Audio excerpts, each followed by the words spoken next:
Shalom, shalom. Iya. Luar biasa kesaksiannya. Nggak jauh beda sih kesaksiannya Bung Andi, juga Bung Andre. Ya sama juga dengan kami. Kami dibentuk, kami diproses. Juga kami harus sabar, harus long suffering. Juga kami kalau ditunjuk-tunjuk, kalau dibentak-bentak, kalau dimarahin jangan baperan, jangan marah. Harus mengampuni. Sebab yang dilayani itu setelah kami pelajari, ada 2 orang yang dilayani, dia terkoneksi masuk ke dalam perawatan rumah sakit jiwa. Jadi mesti konsumsi obat-obatan, kalau tidak diminum dia agak galak. Nggak bisa kesinggung, nggak bisa dikasih tahu yang benar dia memberontak. Tapi Tuhan izinkan ya, kejadian-kejadian itu ada, suami istri ditunjuk-tunjuk, dimarahin, se-RT mungkin tahu, tetapi untungnya kami diam aja gitu. Jadi nggak ada gerakan, nggak ada suatu explosion yang membuat rumah doa eklesia ini menjadi tercemar. Semuanya karena Tuhan Yesus. Akhirnya bisa pelukan, bisa yang wanita, istri saya bisa ciumin dia, bisa dalam kasih. Dalam beberapa jam masih ingat, sampai nangis. Nah waktu istri saya nangis, dia lihat Sabtu paginya di rumah orang itu lihat salib. Dia lihat salib, diomelin ada setengah jam atau 1 jam lebih. Dia hanya lihat ada salib dan air mata. Jadi intinya di wilayah itu tahu ya, ada Tuhan yang dipermuliakan. Jadi nggak ada reaksi, nggak ada apa, hanya satu hal. Yesus, Engkau ada, Engkau membuat semuanya baik-baik aja. Dan hasilnya ya kami sadar bahwa yang kami layani orang lemah, ada orang yang ada gangguan kejiwaan. Ya biar Tuhan aja lah yang membuat kami mampu melewati fase-fase ini dengan baik, karena ada sasarannya. Sasarannya kan bukan yang manula-manula, cucu dan cicit-cicitnya. Yang ada di wilayah itu mungkin di wilayah lain, karena rumah doa eklesia ini saat ini bukan mau dikenal, enggak. Yang mau dikenalnya Tuhan Yesusnya. Kami mah jangan dikenal, enggak ingin. Seperti itu, yang mau dikenalnya Tuhan Yesusnya. Jadi dari tadi tuh tentang Tuhan Yesus aja tuh, saya sampai lihat bahwa hanya Yesus saja yang layak ditinggikan, dimuliakan, diagungkan, disembah, dan juga disukakan. Tidak yang lain-lainnya. Kita boleh melayani kepada siapapun baik, karena dasarnya itu karena kasih Tuhan Yesus. Bukan kita, bukan. Jadi singkat cerita, jemaat Ciampea dan jemaat Keracak mengucapkan terima kasih untuk welcome-nya dari tempat sini, Pak Gembala dan Ibu Gembala, yang sudah bisa menghibur mereka, bisa datang ke Taman Mini Indonesia Indah.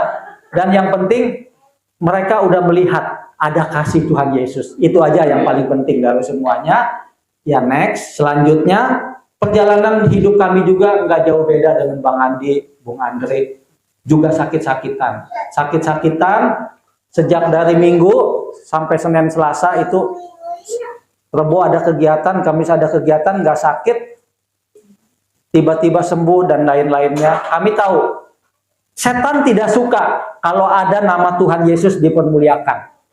Oleh karena setan tidak suka, dia membuat sebuah pola supaya kita menolak Tuhan, tidak memuliakan Tuhan, sehingga sebuah kegerakan yang sudah Tuhan sediakan, di mana kita hidup di dalam keluarga lepas keluarga, pribadi lepas pribadi, kita menjadi orang yang berdosa lagi. Tetapi ketika kita ingat di dalam lagu tadi, hanya Yesus saja yang layak ditinggikan. Hanya Yesus saja yang ada waktu kita dalam kesesakan. Hanya Yesus saja yang ada waktu kita dihinakan. Hanya Yesus saja yang ada dalam hidup kita. Mungkin waktu kita ditolak, bahkan mungkin kita benar, dibilangnya nggak benar, bahkan mungkin kita bisa difitnah, bahkan mungkin kita bisa kebenaran-kebenaran yang kita berikan itu menjadi sia-sia. Tetapi di dalam hal apapun, tetap Yesusnya ditinggikan, dipermuliakan. Di mana di tempat itu nama Tuhan akan ditinggikan. Kami alami, termasuk di Keracak dan juga di Ciampea. Karena gerakan Roma 2 Eklesia ini sudah ada apinya. Tapi saya mau apinya Tuhan, bukan apinya kita. Jadi Pak Gembala bilang ini bukan gereja, ini ministry. Jagalah hidup orang-orang yang ada di tempat itu dengan sungguh-sungguh, dengan baik. Jangan menjadi batu sandungan. Sehingga melalui apa yang kami lalui, hari lepas hari, pribadi lepas pribadi, berkomunikasi dengan siapapun, Tuhan Yesus dipermuliakan. Saya bersyukur saya bisa menjalankan proses semua itu dengan lebih semangat lagi. Bukan membuat saya mundur, enggak. Lebih semangat lagi, hati-hati dalam melakukan sesuatu. Kalau memang Tuhan tidak memerintahkan, kita jangan gegabah. Tetapi kita percaya Tuhan mengasihi Keracak, Tuhan mengasihi Ciampea, Tuhan mengasihi juga tempat yang akan saya masukin lagi yang baru, Wates, Rancasari, karena saya bergerak. Karena saya jujur, karena wilayah-wilayah yang tidak ada gerejanya, tidak ada rumah doanya, itu yang kami masukin, di mana di situ banyak penyembah-penyembah berhala, banyak yang nyembah-nyembah setan, nyembah-nyembah batu, nyembah-nyembah yang bukan Yesus. Sebab setiap manusia mesti mengenal nama Yesus. Dia nama di atas segala nama. Dia Tuhan yang menyelamatkan. Dia adalah Raja di atas segala raja. Saya teringat kepada kisah nyata Josephus Flavius Constantinus, atau disebut Konstantin Agung. 311 Masehi, dia berperang dengan bangsa Libanon, bangsa Syria, bangsa Timur Tengah. Ketika itu dia terkepung di dalam peperangan. Dan ketika itu kalau dia sebagai kaisar Roma, dia kalah, maka Roma akan mengalami malu total dan akan ada bangsa-bangsa di Eropa yang tidak tunduk kepada kekaisaran Roma. Josephus Flavius Constantin, dia teringat kepada ibunya. Nama ibunya adalah Helena. Seorang ibu yang selalu berdoa kepada anaknya supaya anaknya bertobat, supaya anaknya mengenal jalan kebenaran, supaya anaknya mau terima Tuhan Yesus sebagai Tuhan dan Juru Selamatnya, supaya anaknya itu mau mengenal kebenaran pengajaran Kristen untuk menjadi murid Tuhan Yesus. Josephus Flavius Constantinus atau Konstantin Agung, akhirnya dia mengalami perjumpaan dengan Tuhan secara pribadi. Dia mengalami perjumpaan dengan Tuhan secara pribadi dalam peperangan yang begitu besar. Di Lebanon, di Syria, di daerah Turki kalau tidak salah. Sehingga dia menang. Dan menang, dia minta satu kata-kata dari ibunya. Ibunya itu namanya Helena. Helena itu salah seorang yang murid Tuhan Yesus yang dengan setia memberikan pengajaran kekristenan, basic-basic kekristenan kepada sang raja atau kaisar ini, kepada Konstantin. Dan dia berikan pengajaran, bahasanya yang dia ingat, nak ingat, jikalau kamu ada masalah, kamu ada persoalan, ingat nama Yesus, dia akan menolongmu. Dia teringat Konstantin itu, dia berkata, Yesus, jikalau engkau menyelamatkan aku tidak akan menyembah dewa-dewa yang lain. Aku akan menyembah engkau sebagai penolong Tuhan dan Juru Selamatku. Dan ketika dia melihat ada salib, ada cahaya salib di Turki, kalau tidak salah di Turki atau di daerah-daerah itu, dia melihat salib, dan salib itu dipakai lambang untuk prajuritnya memakai tameng salib sehingga dia menang dalam peperangan itu. Dan kembali ke Roma, setelah itu dia membuat satu dekret. Saat ini penganiayaan terhadap umat Kristen sudah selesai. Saat ini penganiayaan terhadap pengikut-pengikut Tuhan Yesus, ajaran kekristenan tidak boleh dilakukan dengan cara yang jahat. Mereka dilindungi oleh negara, bahkan berbalik. Barang siapa yang tidak menjadi pengikut Tuhan Yesus, dia akan dikenakan sanksi bahwa orang ini melanggar peraturan Romawi. Jadi intinya, kisah nyata ini berbicara tentang kuasa Tuhan Yesus mengubah segalanya. Amin. Kuasa Tuhan Yesus bisa mengubah kita yang jahat, yang gak benar, yang baperan, yang pemarah, yang pemiknah, yang munafik menjadi orang baik. Tadi saya sangat diberkati cerita tentang Johan. cerita tentang Johan itu sama dengan anak saya yang sakit. Anak saya itu punya penyakit kebalikan dari insomnia. Kalau insomnia kan susah tidur. Kalau anak saya kalau udah tidur 2 hari 3 hari susah dibangunin. Itu namanya apa tuh? Dikasih obatnya domatik apa gitu, lelaksik atau lelasing apa gitu. Jadi kalau insomnia kan susah tidur. Ini kalau udah tidur 2 hari 2 malam susah dibangunin. Bingung saya mah. Jadi termasuk saya siram air juga dia nggak bangun gitu. Tapi belum pernah saya bakar dengan api, takut terjadi sesuatu. Jadi intinya betul.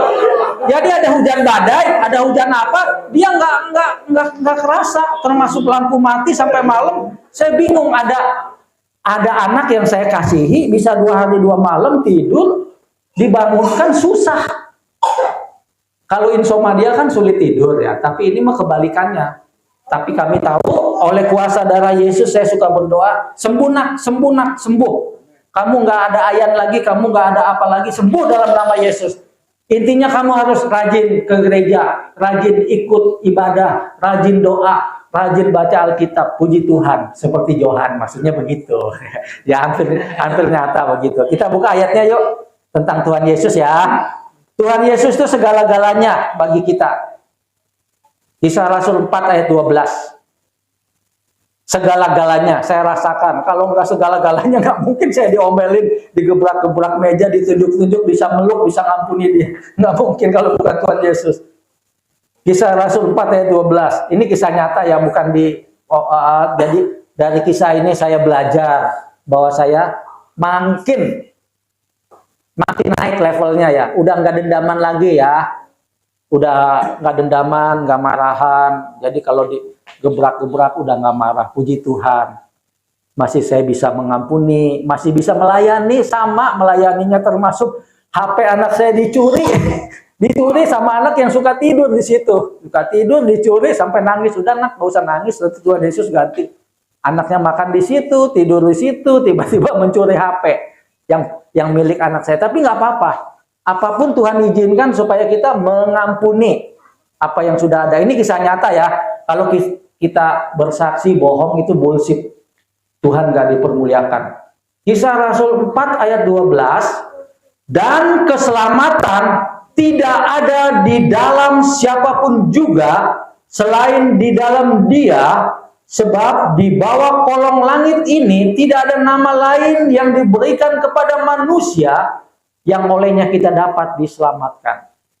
Yosefus, Flavius, Contanitus, atau Konstantin Agung ngalamin itu. Kaisar Roma yang paling hebat, yang paling agung, yang bisa membuat Alexandria atau di Mesir itu menjadi pusat ibu kota Bizantium Timur. Ada Romawi Barat, ada Romawi Timur. Kekuasaan ini mencakup kurang lebih 1000 tahun sebelum dihancurkan oleh kekaisaran Islam dalam perang yang begitu brutal, sehingga kekaisaran Bizantium Timur ini hancur karena pada saat itu raja-raja Kristen sudah tidak bersekutu lagi dengan Roma. Sebelumnya ada perang salib. Perang salib itu sampai 9 kali loh. Dalam 9 kali tentara Kristen hanya menang 2 kali untuk memperebutkan Yerusalem. Sebetulnya yang harus diperebutkannya Yesusnya, bukan Yerusalemnya. Yosefus, Flavius, Contanitus atau Konstantin Agung dia berkata,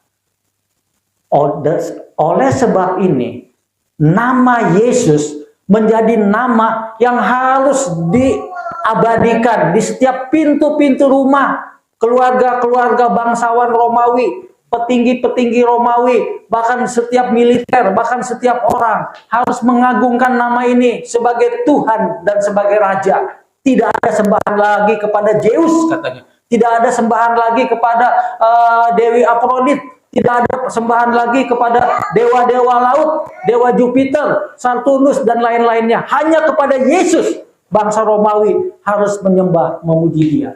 Kekristenan berkembang dari Romawi menganiaya selama 300 tahun lebih sampai Romawi mengabadikan kekristenan dalam pengajaran, dalam proses, dalam bentuk karena cinta Yesus.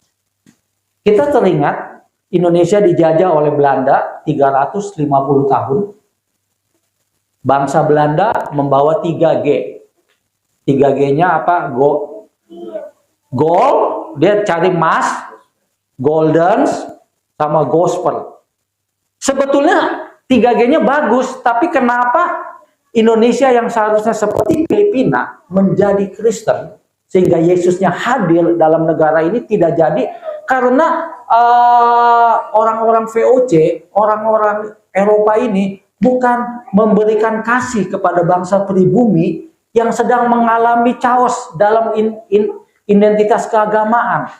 Dari Buddha, Hindu, Buddha, Muslim, setelah itu baru ada pengajaran Kristen. Kesempatan untuk beritakan kasih Yesus oleh bangsa Eropa ini kepada bangsa Melayu, kepada kita. Tapi mereka tidak melakukannya. Mereka membawa senjata, guns. Terus mereka mencari emas, gold. Terus mereka mencari sesuatu yang jahat. Satu hal, bahwa dulu juga kalian itu berada dalam posisi yang tidak layak. Yang tidak mungkin orang lain mau melayani. Tetapi ketika kalian melayani yang seperti itu, anggaplah itu semua dilakukan untuk Tuhan Yesus. Dan kami tahu kami adalah doulos. Kami adalah bahkan dikatakan keset yang mungkin di keset-kesetinnya makin banyak gitu. Nggak apa-apa. Karena kami tahu Tuhan, kami percaya Tuhan dipermuliakan di tempat itu. Sebab kalau memberontak, istri saya itu bisa naik pohonnya juara. Bisa diakuin, juara naik pohonnya. Juara 1 Panjat Pinang, mau dipakai di Kecamatan Ciampea untuk perlombaan ya. Sungguh. Dia kalau ngelawan, dia kan kecil, dia cepat bisa naik seperti, dia memang umumnya suku-suku Dayak, wanita-wanitanya bisa naik pohon. Jadi bisa dibuktikan, karena kalau juara Panjat Pinang itu nggak boleh main kalau 17 Agustus. Dia yang ini ada, maksudnya ada 1, 2, 3, dia tinggal tek naik sampai atas, diambilin hadiahnya semua, diambilin dia dapat. Ya kalau untungnya dia bisa memeluk, bisa mencium kembali, terjadi pengampunan. Ini yang penting. Kalau misalnya nggak terjadi pengampunan, se-RT itu tahu, tuh rumah doa berantem. Tuh rame tuh, sama jemaatnya tuh, pada ditonton sama muslim, malu tuh. Waduh, untung nggak dipeluk, dan peluk tuh 2 jam, menang ke rumah. Menang loh, menang ke rumah, Tuhan dipermuliakan. Walaupun ada tangis dan air mata, di situ saya berkata, tenang. Tuhan itu nggak pernah ninggalin kita. Kita udah ampuni loh mereka semua. Termasuk HP anak kita dicolong, udah nggak apa-apa. Itu nggak masalah, hal-hal begitu. Kita tetap terima kok. Kita terima. Cuman kalau anak itu manggil-manggil lagi, tidak ada Jabesnya. Jabes sekarang mau ibadah. Mau di dalam sini nggak ada main-main lagi. Nah, dari hal begini, biar Tuhan dipermuliakan. Saya tidak merasa saya lulus, enggak. Proses itu jalan. Saat ini lulus, dia naik ke level yang lebih. Itu biasa. Tapi waktu kita mengandalkan Tuhan, bukan mengandalkan diri kita sendiri, Tuhan akan ditinggikan. Sebab ayatnya kan ada, terkutuklah orang yang mengandalkan manusia, tetapi diberkatilah orang yang mengandalkan Tuhan. Sebuah keselamatan yang sudah kita dapatkan di dalam Yesus, jangan disia-siakan karena kita melanggar dosa dan tidak hidup di dalam kebenarannya. Sebab keselamatan yang ada di dalam Yesus itu keselamatan yang paling tinggi, yang paling mulia, yang dibutuhkan dunia. Ketika bangsa Belanda, ketika bangsa Jerman, ketika bangsa Inggris datang ke Indonesia. Itu yang dibutuhkan bangsa kita. Yang kedua bahwa ketika kita diselamatkan oleh Tuhan, kita harus menjadikan keselamatan itu mutlak, tidak boleh ada keselamatan yang lain, sehingga hanya di dalam Yesus saja kita bisa dipulihkan dan diselamatkan di dalam Dia. Roma 1 ayat 16. Apakah Injil itu? Roma 1 ayat 16. Sebuah keselamatan yang sudah didapatkan di dalam Yesus, itu ada konsekuensinya. Tadi udah banyak kesaksian ya, tentang dalam pergumulan, tentang proses, mungkin air mata yang tertumpah, tentang pengharapan bagaimana supaya adik Alfi suatu ketika bisa mengampuni keluarganya, bagaimana suatu ketika adik Alfi menjadi satu lentera bagi keluarganya, Tuhan dipermuliakan. Itu proses, karena kita menerima keselamatan yang dari Tuhan. Dan keselamatan itu ada di dalam hidup kita setiap saat, setiap waktu, dalam keluarga, dalam keseharian, dalam komunikasi, dalam apapun. Sehingga di dalam keselamatan itu, orang lain tidak akan mau diselamatkan. Jelas dong ya Bung Andi ya, kalau diri kita masih belum bisa menyelamatkan diri kita di dalam Yesus. Ya, jadi dibalikin katanya. Orang lain nggak akan pernah bisa menerima keselamatan yang namanya Yesus Kristus kalau diri kita belum bisa menyelamatkan diri kita di dalam Tuhan yang benar. Ya contohnya proses yang ada kita nggak bisa lewatin. Kita masih diajak baku hantam, masih mau, masih apa, masih bagaimana. Bagaimana jiwa yang akan diselamatkan itu bisa diselamatkan? Loh, kitanya aja gagal di dalam proses itu. Tetapi kita percaya bahwa keselamatan Tuhan itu terbentuk melalui kesaksian-kesaksian hidup kita. Inilah Injil itu. Roma 1 ayat 16. Sebab aku mempunyai keyakinan yang kokoh dalam Injil. Karena Injil adalah kekuatan Allah yang menyelamatkan setiap orang yang percaya. Pertama-tama orang Yahudi, tetapi juga orang Yunani. Keselamatan di dalam Tuhan, di dalam Yesus yang kita terima, yang kita jadikan gaya hidup kita sehari-hari, itu berbicara tentang sikap hidup kita yang dilihat orang lain. Betul ya Bu Medal ya, dilihat orang lain. Dan orang lain itu melihat ada yang namanya Injil, ada yang namanya gospel, ada yang namanya kabar gembira, ada yang dinamakan sifatnya kok berubah loh. Dulu lu tukang main judi, dulu lu tukang nyimeng, dulu kamu itu tukang mabok, tukang ngerokok, suka nyenggol cewek lagi. Nah, ngaku dong, nah begitu. Tapi saya enggak. Kok saat ini beda ya? Nyentuh judi enggak, setetes bir pun enggak, rokok pun enggak. Kalau dimarahin, bahkan kalau digebukin juga, dia ngampuni loh yang ngegebukinnya. Jadi saksi. Nah itu nyata, karena di dalamnya ada kabar gembira, ada pengajaran Kristus, ada kasih Yesus yang kita bagikan. Tanpa itu semua kita nggak bisa. Kita bisa menjadi Kristen sampai 40-50 tahun. Tetapi kalau keselamatan itu disalahgunakan, dia tidak bisa menyelamatkan dirinya sendiri. Nggak bisa diselamatkan, apalagi orang lain. Dia menjadi orang yang tertolak. Dia bilang, ngapain saya ikut kamu? Kamu aja masih judi. Ngapain saya ikut kamu? Kamu mabok. Kemarin kamu, istri kamu di sana, kamu sama yang lain, sama yang muda. Apain? Wah, kacau dah. Jauh. Jadi jauh, nggak boleh begitu, jauh.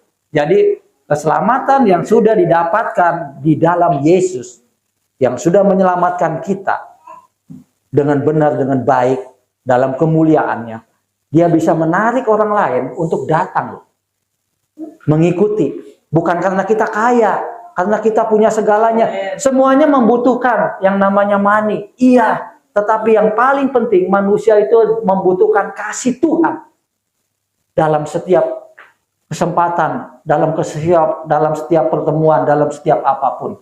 Karena kasih Tuhan itu dia tidak bayar loh. Dia nggak bayar loh. Kita bagiin, yang penting Tuhan mau kita melakukan itu sehingga melalui itu Tuhan dipermuliakan. Yang kedua, ketika keselamatan itu sudah menjadi milik kita, biarlah kita menyelamatkan diri kita dan orang lain dalam ketulusan yang sesungguh-sungguhnya. Terus yang kedua, kita juga mengenal akan kabar gembira atau Injil. Apakah Injil itu? Injil itu adalah news goods atau kabar gembira ya.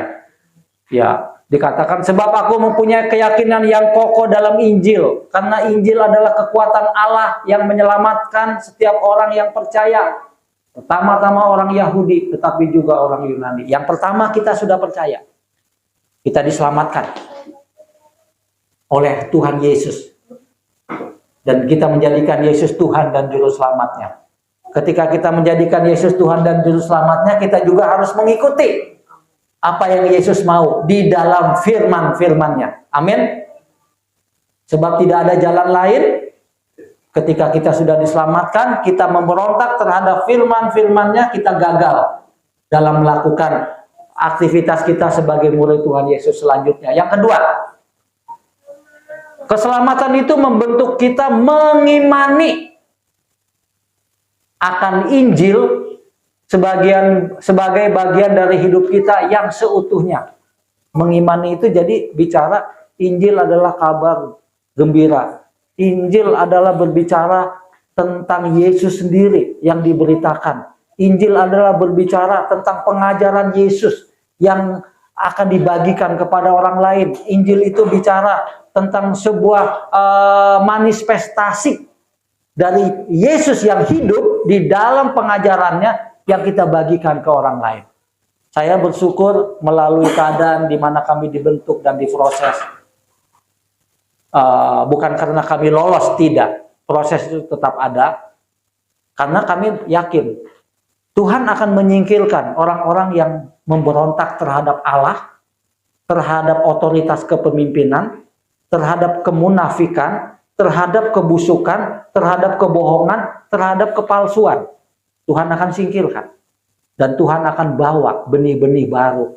Bahkan Tuhan katakan anak-anak rohani, raja-raja, kekayaan bangsa-bangsa akan melimpah di tempat itu ketika kita sungguh-sungguh ikut Tuhan. Tidak gampang. Saya percaya proses yang ada dalam waktu ternyata udah mau setahun ini. 12 Agustus kita kontrak, tanggal 23 Agustus saya catat itu ibadah perdana, banyak yang datang sampai dibilang sama Bu Novel, waktu itu yang datang banyak, ya waktu itu simpatisan. Nah, simpatisan disingkirkan, yang baru pendataan itu yang akan dibaptis nanti, yang belum pernah dibaptis. Yang simpatisannya kembalikan ke gereja masing-masing. Akhirnya datang yang baru yang Tuhan kirimkan. Saya percaya waktu kita dibentuk, diproses, bahasa kami sekeluarga hanya doanya begini, Tuhan kirimkan anak-anak rohani yang taat kepada firman dan kebenaran-Mu, supaya mereka bisa dibentuk, supaya mereka bisa diajar, supaya mereka bisa menjadi saksi-Mu, bahkan mereka hidup benar dalam kebenaran-Mu. Yang kedua, Tuhan bawakan tempat ini orang-orang yang rindu untuk diselamatkan. Karena itu yang Tuhan mau. Terus selanjutnya dari apa yang ada dalam setiap pelayanan yang kami lakukan, kami tidak nyangka sudah mau setahun, tapi kami jalan saja. Dan kami percaya apapun yang sudah kami lakukan, keselamatan di dalam Yesus, itu harus kita jadikan keselamatan yang mutlak. Tidak main-main. Josephus Flavius Contanitus atau Konstantin the Great, Konstantin Agung, adalah orang yang dari mudanya mendengar pengajaran tentang Yesus dari ibunya Helena. Demikian juga dengan Bung Andre, memberikan pengajaran melalui praktek hidup kepada adiknya Johan. Itu tidak akan pernah segala pengajaran kita yang baik tentang kebenaran Tuhan, di mana kita melakukannya dengan tulus, dengan ikhlas, dengan tidak bercerai, dia akan menyerang diri kita sehingga orang itu tidak bertobat. Tidak mungkin. Karena ada kesaksian-kesaksian yang banyak. Setiap doa-doa kita yang tulus dengan jerit dan air mata, bahkan dikatakan ketika kita berdoa untuk jiwa-jiwa diselamatkan, Tuhan akan memberikan kekuatan. Bahkan Roh Kudus akan bekerja kepada wilayah orang yang didoakan, tempat yang didoakan, bahkan mungkin pribadi yang kita kasih untuk bertobat. Tidak ada istilahnya bahwa segala sesuatu yang kita lakukan itu akan sia-sia. Yang kedua, jadikan Injil itu sebagai gaya hidup, sehingga melalui Injil Tuhan Yesus itu kita bisa menjadi saksinya. Di sini dikatakan, sebab aku mempunyai keyakinan yang kokoh dalam Injil. Karena Injil adalah kekuatan Allah yang menyelamatkan setiap orang yang percaya. Waktu terima Tuhan Yesus sebagai Tuhan dan Juru Selamat, kita diselamatkan. Keselamatan itu sudah kita terima. Kita tidak akan bisa menyelamatkan orang lain kalau diri kita itu belum bisa menyelamatkan diri kita di dalam kebenaran firman Tuhan. Itu gampang ya, artinya begini, kita sudah terima Yesus menjadi selamat. Ya, di dalam kebenarannya, di dalam hukum-hukumnya, di dalam iman kita. Tetapi kalau diri kita menerima keselamatan itu setengah-setengah. Setengah-setengah itu artinya apa? Kesana ikut, kesini ikut. Kesana ikut, kesana ikut. Nah, saat ini ada yang kesana ikut, kepada pengajaran ini ikut, kepada pengajaran ini ikut. Nah, itu yang disebut setengah-setengah. Jadi artinya sekali selamat di dalam Yesus, tetap jadikan dia Tuhan dan Juru Selamat. Karena keselamatan tidak ada di dalam siapapun di bawah kolong langit ini selain di dalam Dia yang olehnya kita bisa diselamatkan. Yang kedua, jadikan Injil atau kabar gembira atau firman Kristus itu sebagai gaya hidup kita untuk bisa memuliakan Tuhan. Nggak gampang. Jadikan Injil, pengajaran Kristus, jadikan kekristenan yang ada dalam hidup kita menjadi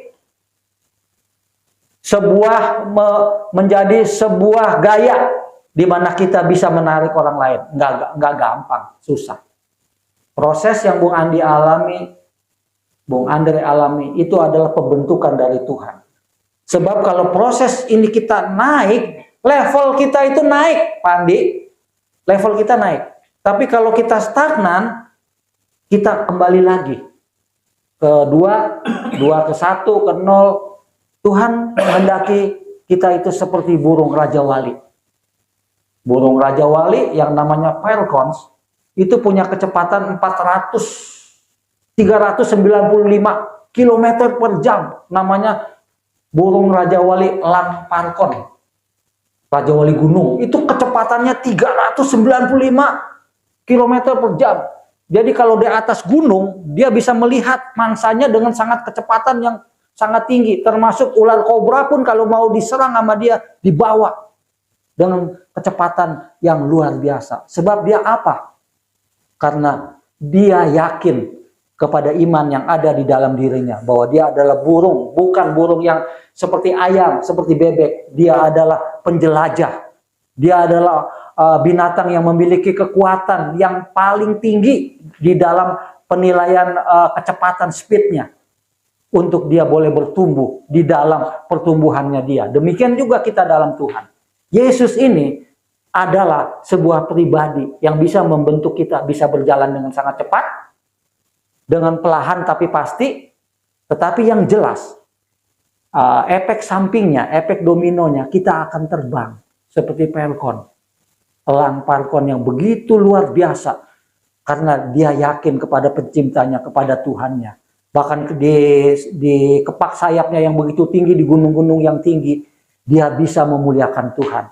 Bahkan firman Tuhan berkata, ketika engkau terbang seperti Raja Wali, engkau tahu bahwa aku ada di dalam kehidupanmu. Tuhan aja tahu, 395 km per jam, itu sangat cepat sekali Bung Andi ya. Kecepatannya itu mungkin cetah aja kalah cepatnya sama dia. Kan binatang-binatang yang paling cepat tuh ada ukurannya, ada cetah, ada mungkin macan tutul. Dia yang paling tinggi sendiri kecepatannya. 395 kilo per jam. Kalau cetah cuman 95 atau 100 kilo per jam. Itulah Tuhan juga akan membentuk kita sebuah karakter ketika kita ingin diselamatkan dan ingin membagikan keselamatan dalam proses. Jangan takut dengan proses. Jadikan proses itu sebagai Tuhan, tolong engkau hadir dalam setiap proses yang ada dalam hidup kita.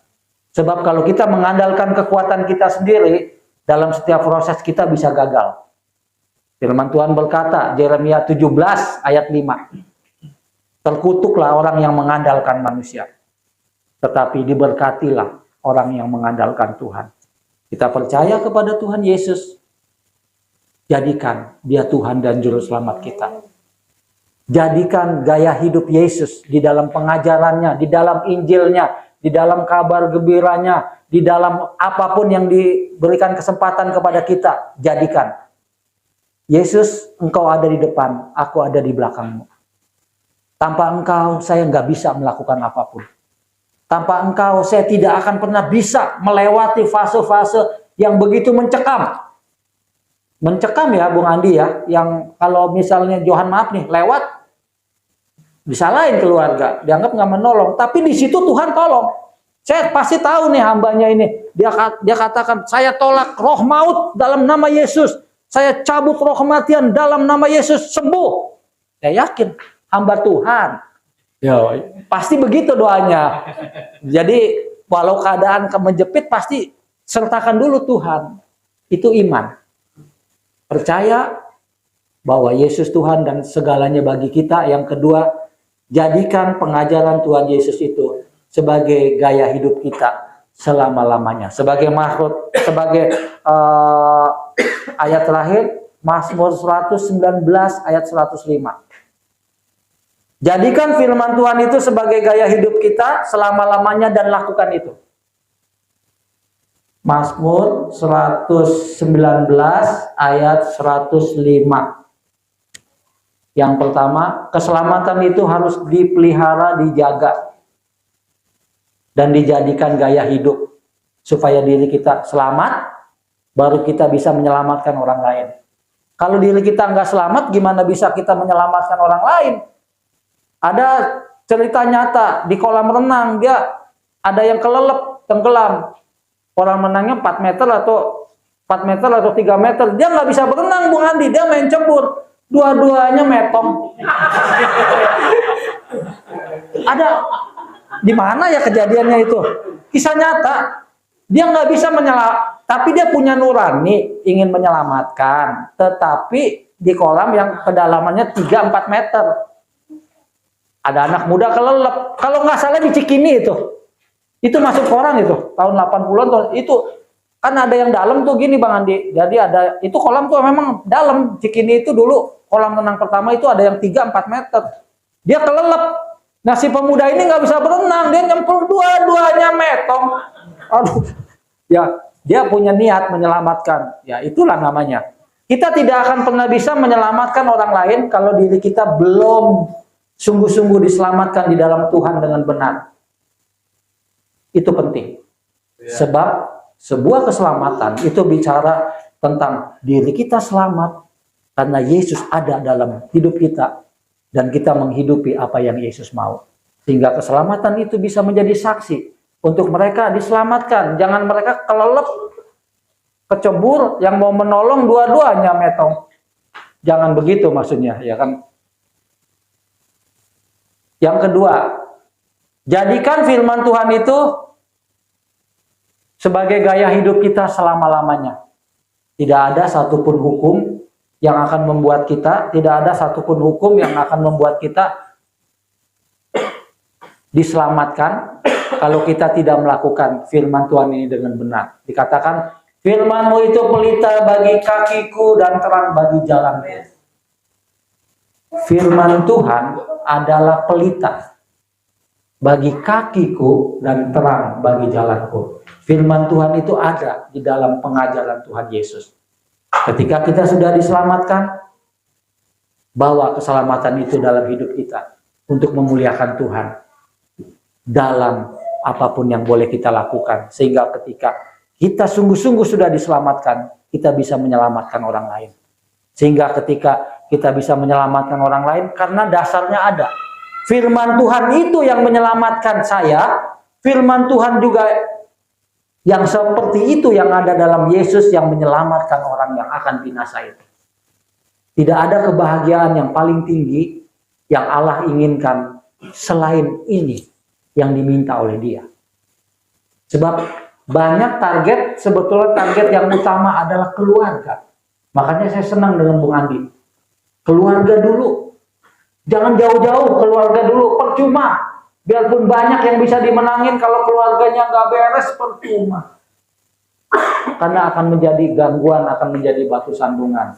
Ya, firman Tuhan sudah dibentangkan, sudah disampaikan. Kita tahu mengasihi, temanya mengasihi Tuhan. Mengasihi Tuhan yang pertama, kita menghargai keselamatan yang sudah Tuhan Yesus beri. Jangan main-main, jangan menyia-nyiakannya. Jangan menjadikan keselamatan itu sebagai sebuah hadiah. Hadiah yang cuma-cuma, yang kita jadikan hadiah itu tidak bermakna, tidak berharga. Tapi kan jadikan keselamatan itu seperti di dalam Yohanes 14 ayat 6. Akulah jalan kebenaran dan hidup, tidak ada seorang pun yang datang kepada Bapa jikalau tidak melalui aku. Ini penting. Terus yang kedua, ketika kita mengasihi Tuhan Yesus, jadikan firman Tuhan ini sebagai gaya hidup kita. Untuk kita lakukan, untuk kita kerjakan, untuk kita giatkan dalam aktivitas apapun, sehingga melalui firman Tuhan yang ada, kita tidak salah jalan. Kita bisa salah jalan dalam perkataan, dalam tindakan, dalam perbuatan. Tetapi ketika firman Tuhan ini menuntun, membentuk kita, kita bisa ditegur. Bahkan ketika kita merasa teguran Tuhan itu nyata, kita sungguh-sungguh dikasihi oleh Dia. Terima kasih Bapa untuk setiap firman-Mu. Kami tahu biar nama Tuhan Yesus saja yang ditinggikan dalam hidup kami. Makasih untuk firman-Mu Tuhan Yesus. Haleluya, amin.